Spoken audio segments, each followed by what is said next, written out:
Welcome to the Global Missions Podcast, a show for Christ followers who want to participate more effectively in God's work, both at home and to the ends of the earth.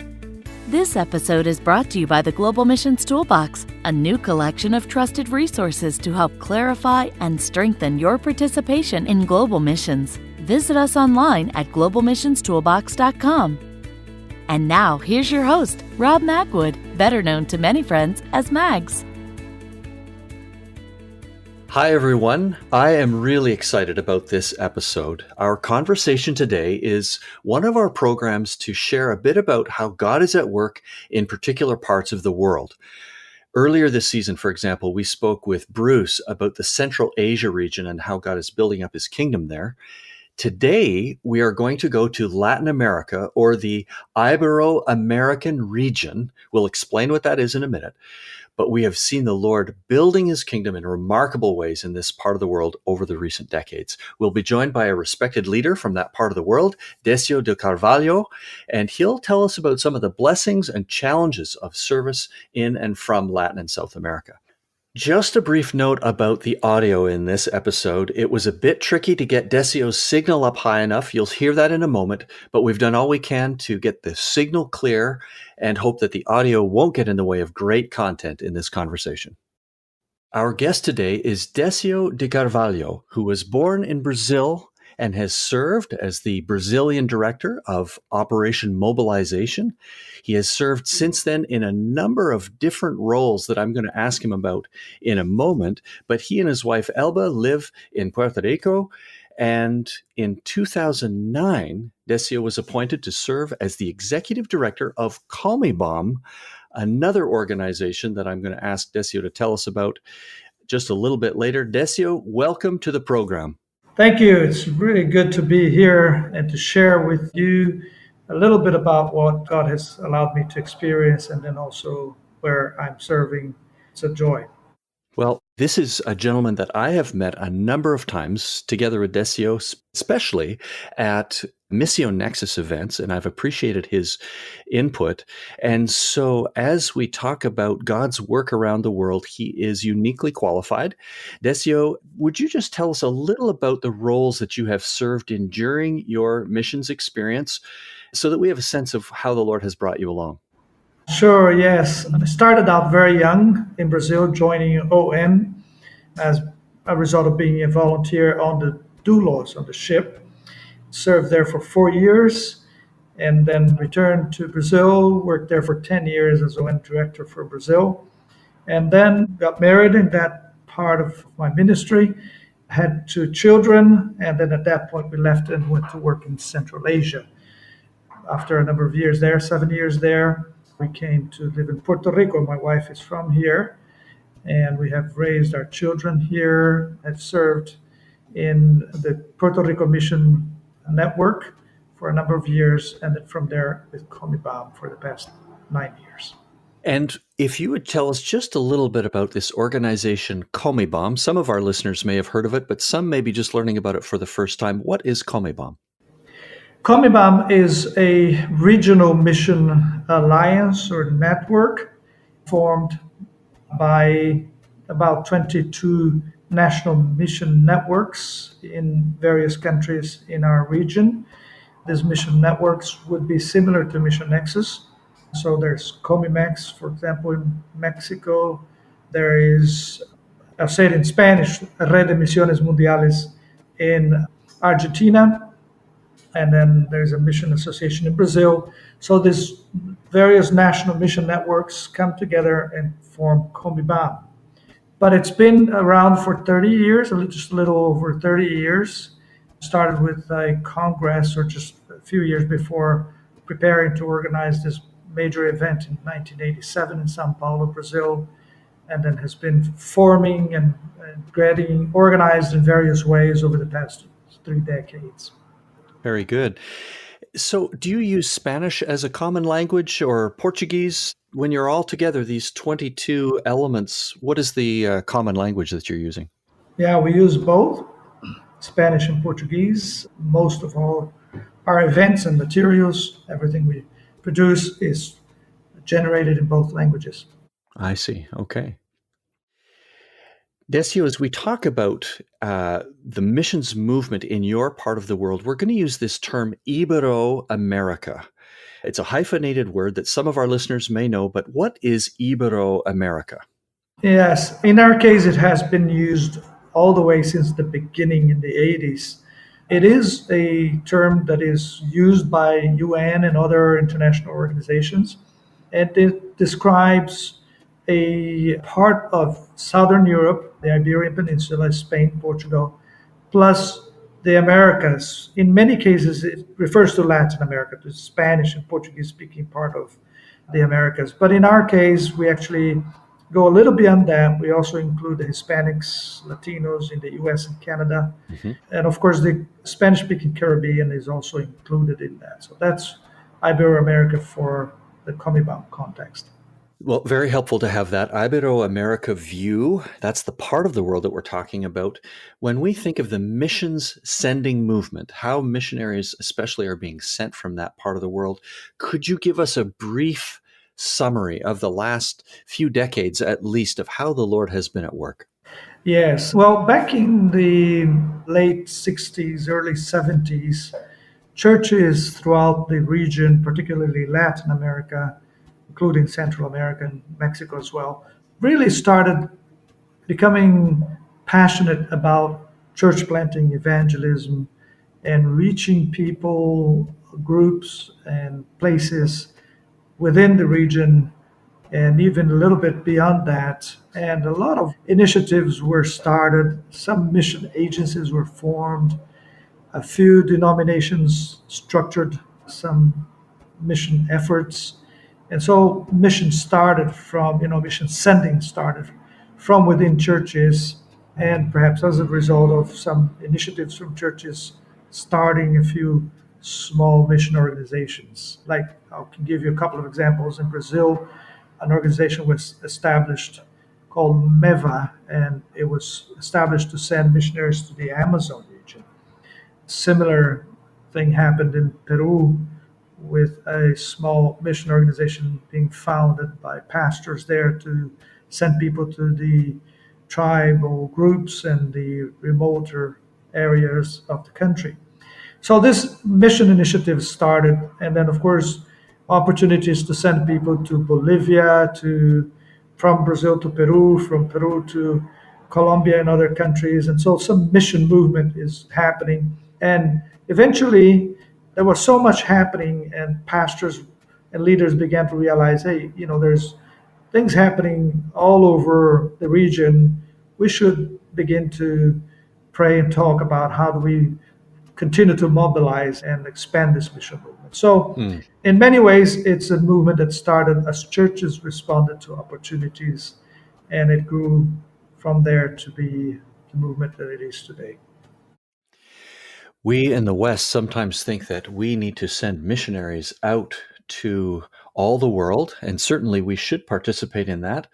But I find it so exciting to learn that the Lord is powerfully at work and raising up mission agencies, raising up churches that have a vision for global missions and sending out workers. This is great news, and it's not new. We just don't often hear about it. So I appreciate so much hearing this summary. When we think about the challenges as emerging missionary senders, what are some of the challenges, Decio, that these churches have faced as they have begun and continue to send out mission workers? Of course, you can probably imagine there are many, many, but one of the big challenges is, of course, the lack of experience. When we relate to mission organizations and mission movements from Europe and North America, we can immediately notice, there is a history, there is experience, there's structure. The mission organizations are well established, and they know what they need to do the work, the sending of the missionary, to care for the missionary, and everything really well, because it has been done for many, many years, and perhaps centuries. In our case, we're learning, and so we've been looking at ways to learn from those who know it well. There's been growing efforts to collaborate over many, many years. It's not a recent thing. So connecting with the European mission movement and the North American mission movement in various ways, connecting with these well-established mission organizations, having joint events, publishing some of the materials, the books, and so forth. So the other thing is the training area, equipping the missionaries. That is, of course, again, the European and North American movements have been doing that for a long time, and there's good training material there. But of course, that has to be contextualized because it's not the same training a Latino or an Ibero-American missionary as it is training a European or North American missionary. So many initiatives and efforts in developing adequate training programs for our region. I can mention a third one, and that is to learn to work together. Of course, because this is churches and mission agencies which are new, excitement can always move us quickly, but then we will probably move alone, as we all know that concept. So trying to help these mission organizations to understand that they can talk to each other and figure out, what are they already working similarly in same locations? Are there ways they can collaborate? And so that's one of the main roles in Call Me BOM is actually creating that connection, facilitating relationships so that there will be collaboration. There has been exponential growth in the last 30 years, going from a few mission organizations to several hundred mission organizations is quick growth within 3 decades. And so it is a challenge to build that relationship and that collaboration. Wow. Exponential growth will be challenging. It creates great potential, but also those challenges are bright. I wonder if you could talk a little bit about what type of initiatives are these mission agencies adopting? Are they church planting organizations? Are they doing any particular type of work? Can you give us an idea? Maybe it's general, but whatever introduction you could give to what are these missionaries doing?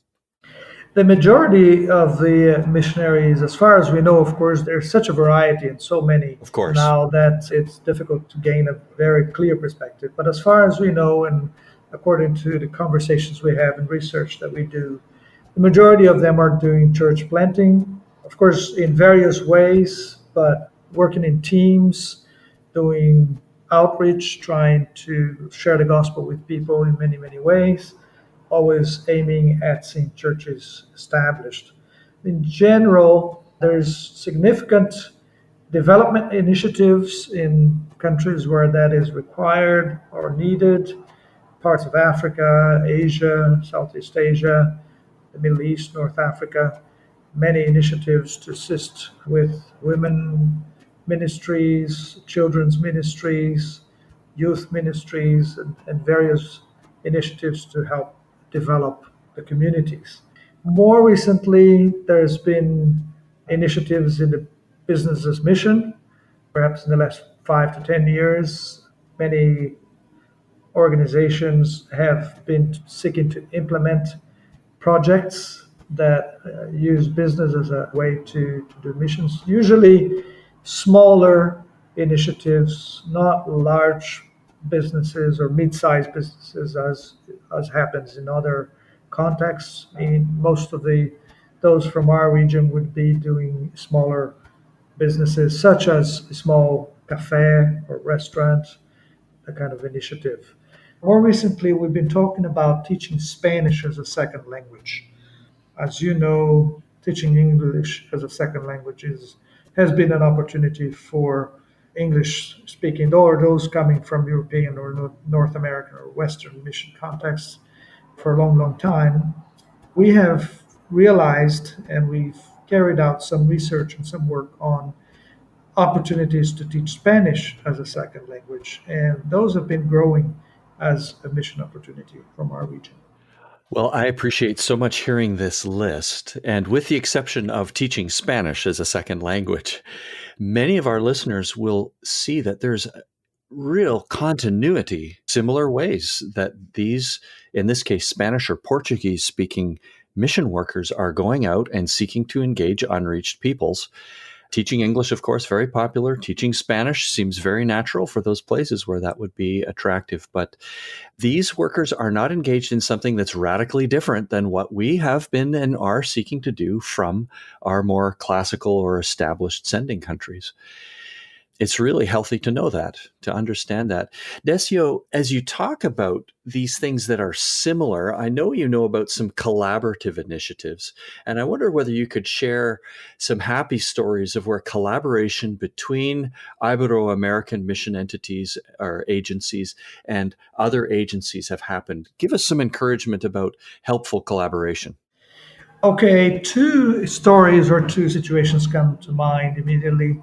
One is that as Call Me BOM many years ago, we realized that we wanted to help build bridges between organizations that have, as I said before, centuries of experience in mission and our organizations in our region, which are quite new.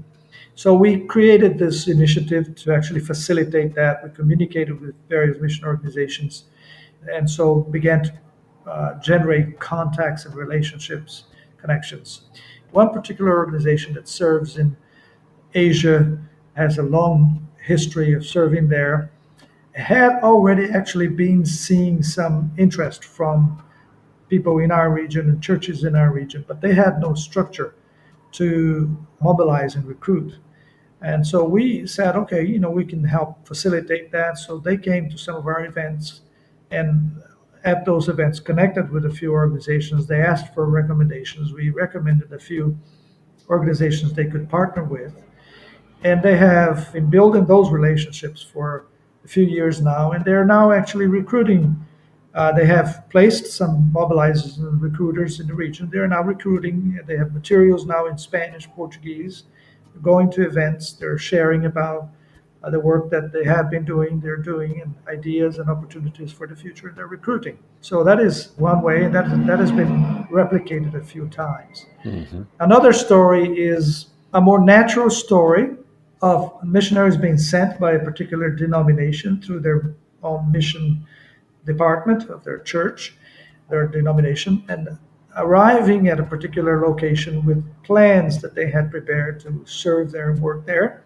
And then realizing that a significant part of their plan was already implemented by other mission groups, and actually a consortium, a collaborative initiative by a number of mission organizations at that location. And so instead of starting their own, they simply joined that particular initiative and started to collaborate with them. So, that was a more natural collaboration, which grew out of what I call a spirit of collaboration. Interestingly, in that particular story, the other mission groups that had already been at the location had started this. It was actually a clinic that offered several services, clinical services. Mm-hmm. That initiative, the leaders, the organizers of that initiative were kicked out of the country within a couple of months of these new Latino missionaries arriving. But fortunately, these new missionaries had arrived, had integrated themselves into this initiative, and the missionaries leaving quickly, being kicked out of the country, were able to transfer the responsibility for that ministry to these new missionaries that had just arrived. Wonderful. Well, the Lord had a plan. One door was closing, but another one was opening then, right. And yes. A great collaboration. That's good. That's good. In just a moment, I'm going to ask Decio to share some of the strengths and weaknesses of the Ibero-American missions movement, and also share about some ideas about how we in the West, North American churches, can partner with those Ibero-American churches. Before we get to that, though, we'd like to share with you this mission resource that we hope will be helpful to you and your church. Would you like to be more intentional about praying for God's work around the world? OperationWorld.org has many prayer-enhancing resources to help you, including prayer calendars, videos, an app, and other resources. The Operation World Handbook has been used by over 1 million people, and it is the definitive prayer guide to every nation. You can also learn more about Operation World right here on the podcast by listening to episode 63 called How to Pray for the Nations. In that episode, Molly Wall shares practical ways that individuals, families, and churches can integrate prayer for the world into day-to-day life. Visit operationworld.org today. And now, back to today's conversation. Okay, we're back with Decio de Carvalho, who is giving us a great overview of the Ibero-American mission sending movement. Decio, talk to us. What are some of the strengths that you see in this mission sending movement? There's been significant conversation I hear as I visit various parts of the world, including Europe and North America, about the decreasing number of missionaries going out and the challenges being faced in various ways by the church in the Western world, so to speak. One of the strengths from our region is the fact that there's so much passion, so much desire at this moment. Just to give you a little example, I was at a very small church in Santiago, Chile, just this past weekend.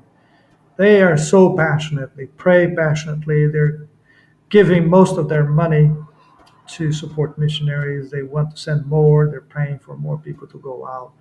And so there's that kind of passion. So I think that is, of course, a strength.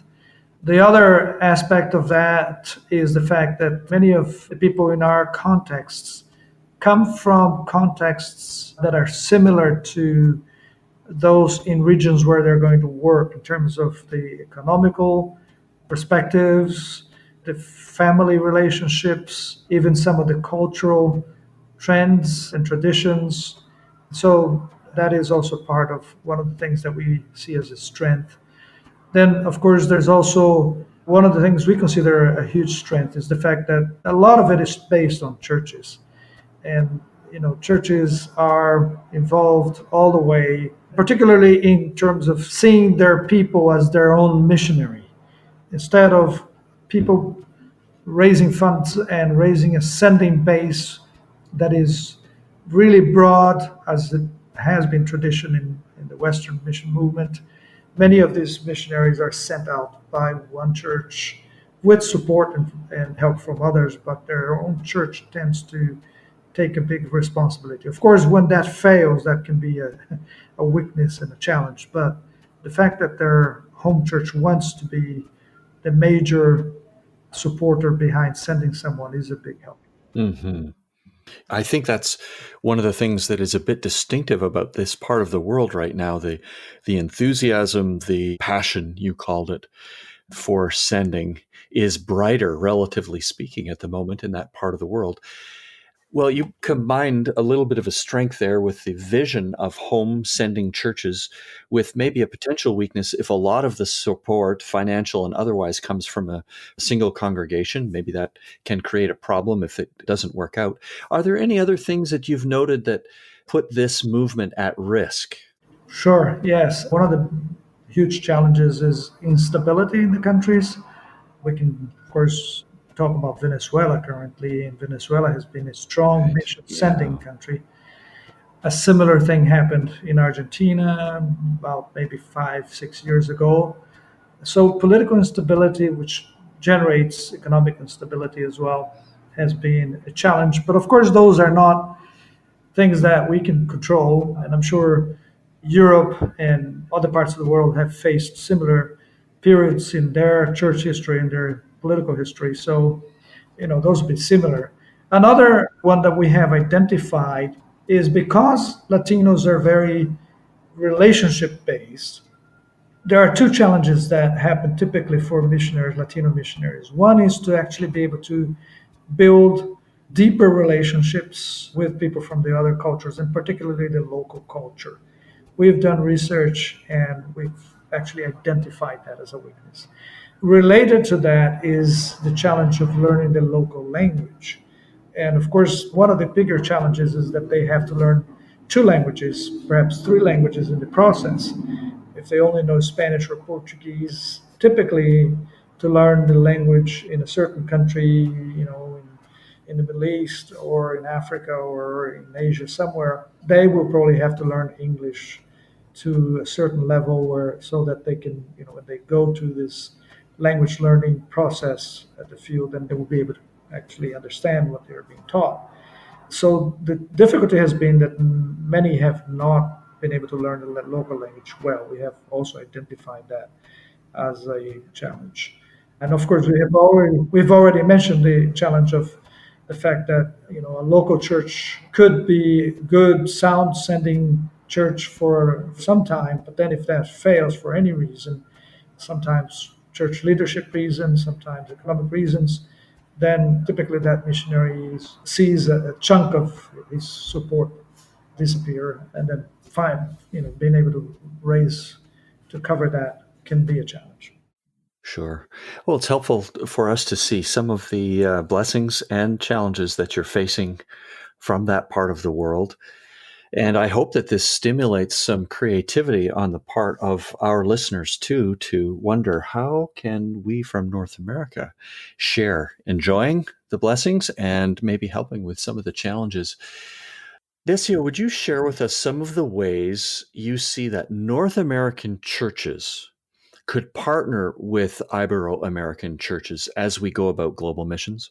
Sure. I can think of two very specific ways. One is if it's working through a mission organization or a denominational mission structure, one of the great ways would be to encourage their partner organizations, if there are any already in the region, in our region, to be part of the Call Me BOM movement. So, for example, I could give an example of denomination has a missions arm that has a local structure in Brazil or Mexico or Peru or one of our countries. They could recommend to them, hey, join the local mission network in that country and sit at that table, have that conversation with them. That is going to be a very valuable thing. Another way would be to build relationships with churches from our region. If it is a church that is committed to missions globally and wants to see a stronger mission movement from Ibero-America, from Africa, from Asia, perhaps they could think of a partnership program with a church in one of those regions and say, how can we share of our experience and how can we learn from your experience, and we can pray together, we can look at those missionaries together, we can talk about the missionaries we're sending from our church to various parts of the world, and we can talk about missionaries going from Ibero-America, and then perhaps we can even send a team together to some of those places where we want to go. It's a great idea. So as we begin to wind down, Decio, I wonder if I can imagine this situation with you if you were here in North America with us and you had a chance to stand in front of the missions committee together with the pastors of a local church. What would you want to say to them from your point of view? Well, that's nice to imagine that. The first thing I would do is I would like to hear a bit more about their experience, their history in mission, so I can learn from them, get a grasp of where they are and what they've been doing. After that, I would say these two things, I think, would be the most important that I see in that setting, in that conversation. One would be, please do not forfeit your responsibility and your commitment to mission.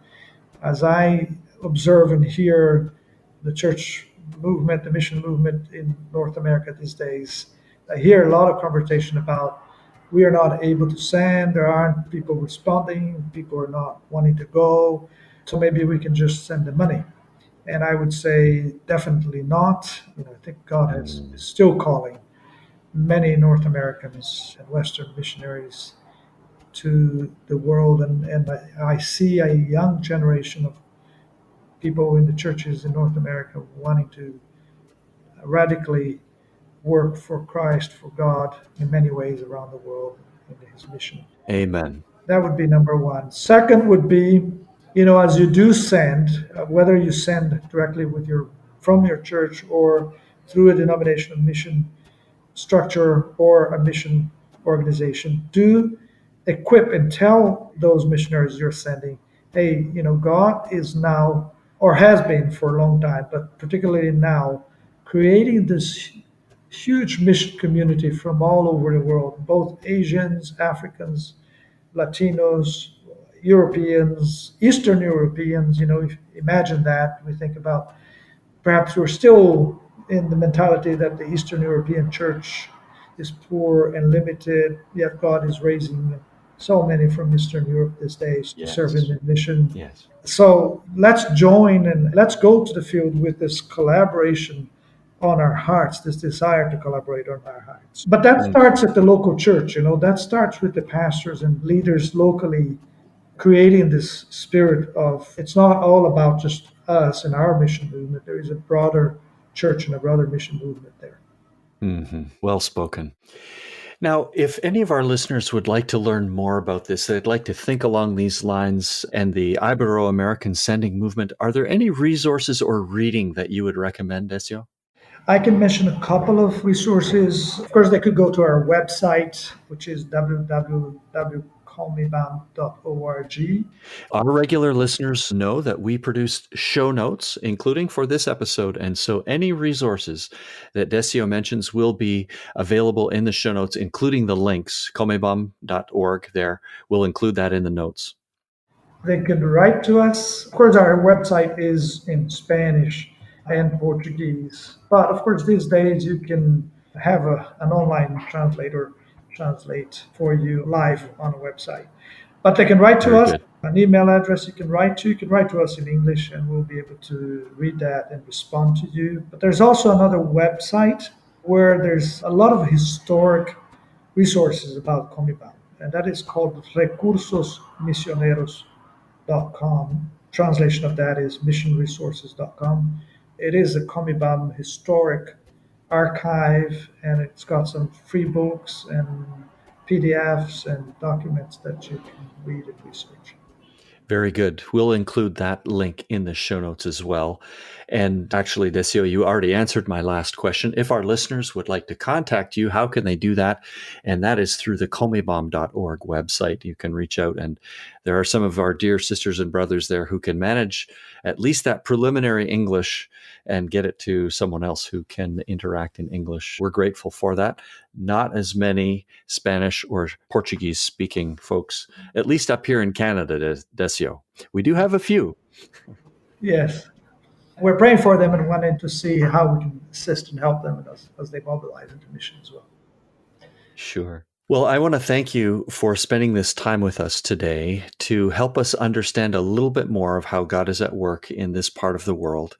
Very helpful to open our understanding, both to the blessings and the potential and some of the challenges that are real for the Lord's work and for missions sending, especially from this part of the world in Ibero-American areas. And so, Decio, just want to say a big thank you. Gracias, Señor. Thank you for spending this time with us today. De nada, my pleasure, brothers. I really do appreciate the relationships that I have and the conversations I have with many in the North American mission. Thank you. Praise the Lord. Well, that concludes our conversation with Decio. We hope that you found it to be beneficial in understanding how God is at work throughout that part of the world. Remember, you can find the show notes to this episode at globalmissionspodcast.com, including links to the resources that were mentioned today. As our regular listeners know, we're always glad to hear from you with suggested topics or interviews that you would like us to consider. This episode has been brought to you by the Global Missions Toolbox and produced by Send International and the Jaffrey Center for Global Initiatives in collaboration with other like-minded agencies. On behalf of our team, thanks for listening. Join us again in 2 weeks when we'll continue to explore the grand adventure of being Christ's witnesses to the ends of the earth.